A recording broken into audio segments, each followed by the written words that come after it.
So we welcome you to another partner perspective in the series that we've created with some of our closer relationships, clients, partners.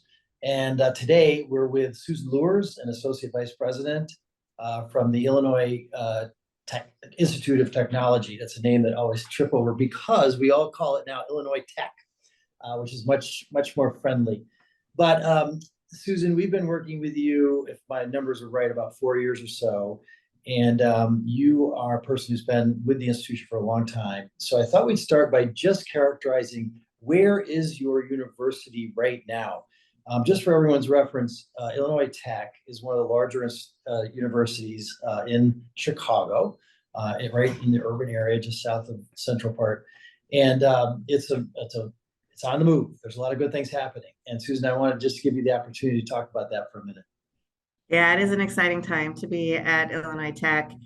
We have an amazing, relatively new still president in Raji Champati, who's really been an innovator in education and has kind of flipped the script on lifelong education. And so we're thinking about not just how we educate the students, the undergraduate students who are on our campus, but how we impact education globally and online, and provide pathways for students who might not otherwise have an education like Illinois Tech's available to them.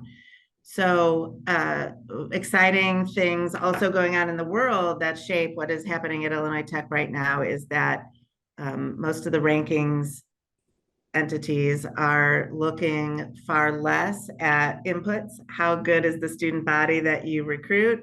And now starting to take a deeper look at what's the return on investment? What happens from the time you take them in to be a student to when they graduate? What are the results on the back end? And Illinois Tech has always had an amazing return on investment, taking students from the bottom 20% to the top 20% in economic mobility. And we're now seeing the Wall Street Journal recognize us as number 26 in the nation for moving students, for the economic mobility of our students. And we're super proud of that. It's something we've been doing for 130 years, and now everyone is starting to follow us along that path.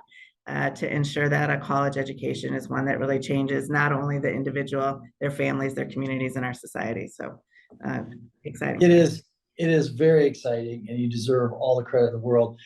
Focus on science, math, engineering is tough, but it is highly relevant to today's world. And so training these young adults to become technologists is a very important part of society right now and a part of the business community. So, congratulations for what you're doing.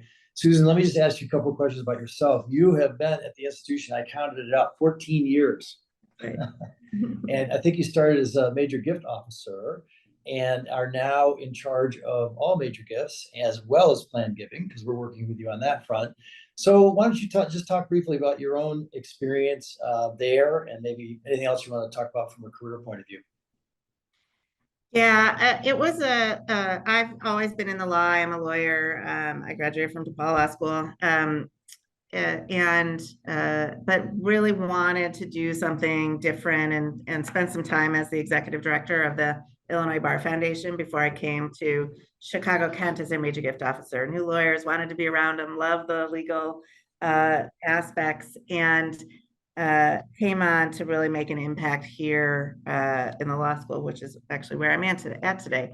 And had an opportunity pretty quickly to become the assistant dean and run the advancement operations for the law school for 9 years. And that was a great time, a lot of change, a lot of opportunity to work with amazing donors here and do some cool things. We had a lot of transition at some point.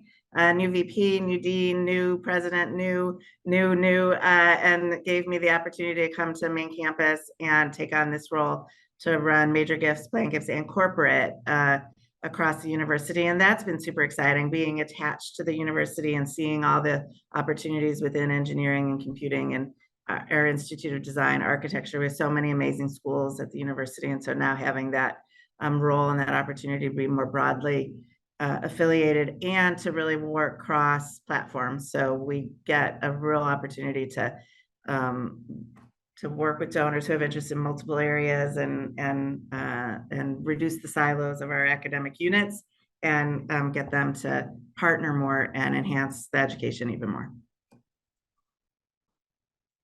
So when we look at the university space, in sort of a global sense, whenever we hear you reference the new president, Raj. Whenever we hear Raj talk, he's always talking about disruption. He's talking about sort of new models, and I see it happening at the university. And things, well, and what you and I work so closely together on is planned giving, which is not new, but it is an exciting part of your $1 billion capital campaign. And just talking about a $1 billion capital campaign, I mean, that for this institution is very ambitious, but you're almost halfway there, and it's very, very exciting. You really had some big successes. So talk about, Susan, you've got a lot of experience in space. What are some of the more global changes that you've observed in your long tenure? Yeah, I think one of the, we talk about times of great economic upheaval, the economic downturns in the 20 teens and the COVID and post-COVID and how that has affected philanthropy. And I think we can learn the same lessons from that time, that economic upheaval impacts everyone differently. There were still donors who were making significant gifts in those times. And in fact, for Illinois Tech, 4 of our 5 most successful fundraising years have been during this time. These last 5 years, 4 of them have been our most successful fundraising years in our history. And we really took the time. People still want to be philanthropic. They still want to have an impact. They still want to solve global problems. They really want to remain connected with their institutions. And we spend a lot of time during the team spent a lot of time during those years making sure that we stayed connected with our donors no matter their situation, so that we were always talking to them about what Illinois Tech was doing and how they could help us. And they stepped up in really big ways, and it was super exciting to see the commitment that they still had to us as we stuck with them during those times. So really important to stay connected. It impacts everyone differently. And the building of the relationship is the most important thing you can do to figure out where your donor is, right? I think that move from the transactional to the relational, right? Can you give me a check to do this thing? Now it's, how can we invest together in a project? Looking at our donors as partners, I think that's been a really important trend. And one of the reasons we've been so successful these past 5 years is that we have brought people into the conversation, not just asked them for their money to help us solve problems.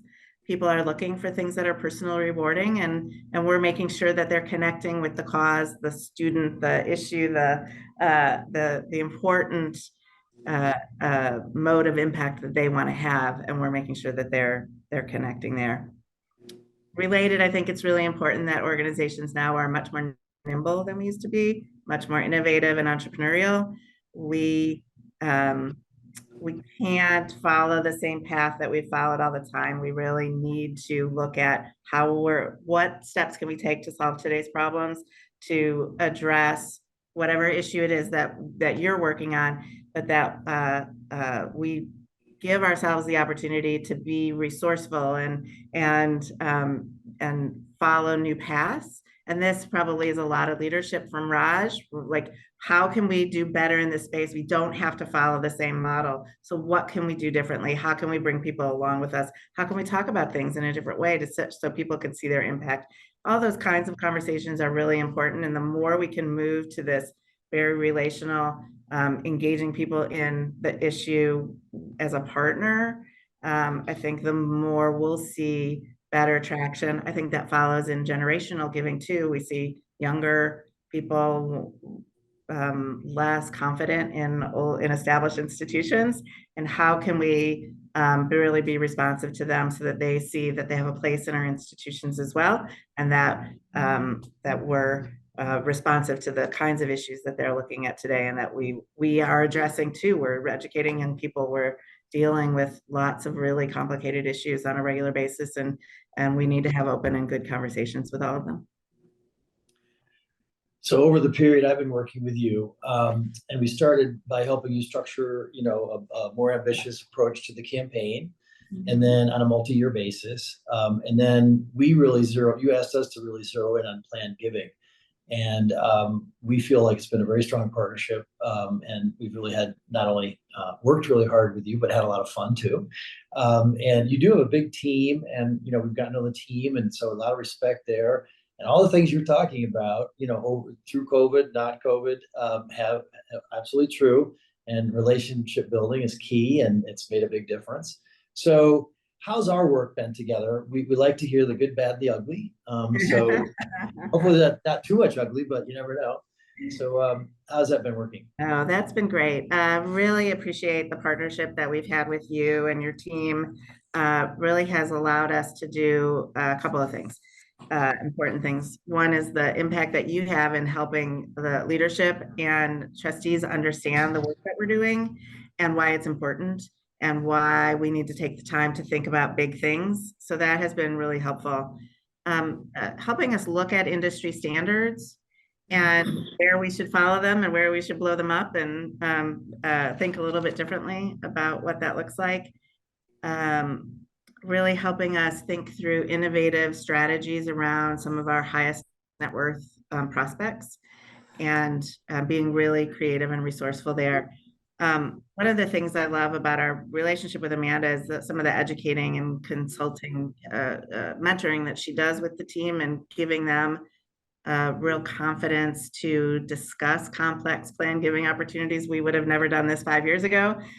We wouldn't have had the confidence or the background to do it. And her team has really helped us understand those concepts and be able to talk about them, and with some confidence, and elevating our plan giving program in so many ways. We can't get to $1 billion without a really robust plan giving program. So this has been, this will move us along at a more expedited pace to get to that goal line. $1 billion is a lot for Illinois Tech, and it needs it, and it deserves it. And we really want to make that kind of impact, but it's a challenging campaign number for us, and we're up for the challenge and excited to move that along.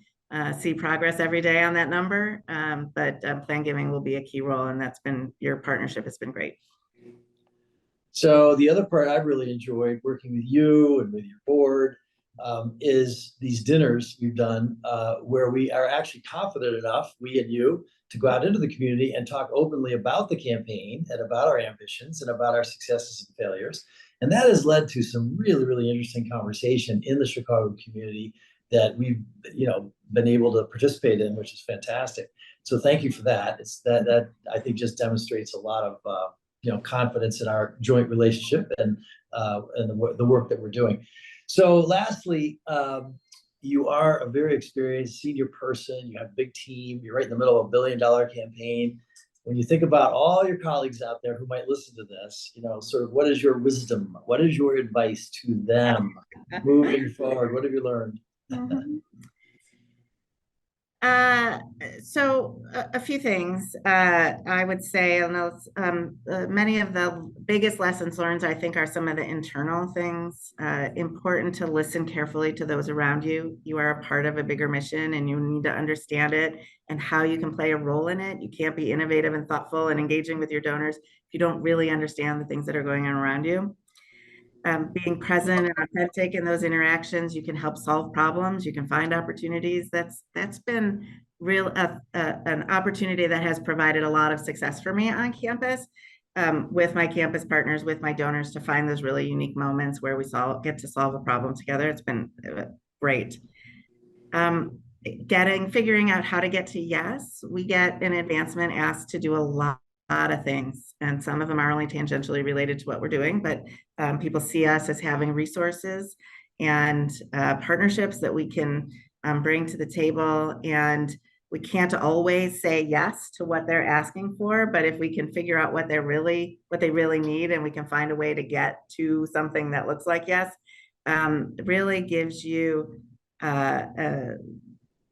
the authority to come back at other times, to create the confidence in your partners, to have them come back to you again and again for all the really cool things that happen on campus.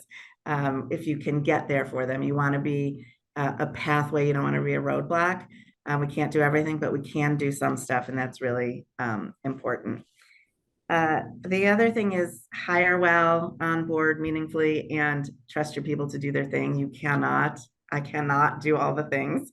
There's a lot to this job, and I have to trust that my team is representing us well and doing great things. And I've trusted them, instilled a lot of confidence in them, and we've that's the only way we've been able to accomplish is all that we've done. We're working, with all the success that we've had. It's really been about trusting your people to go out there and do great things, and they have, and I'm really proud of them and all the work that we get to do here, and the partnerships that we've created. So those would be the biggest things that I think. They're all small. They make real impact. They build really strong relationships, and that's how we've created success here. Well, like you, we believe collaboration, trust, delegation, empowerment, all that stuff is what keeps people excited every day.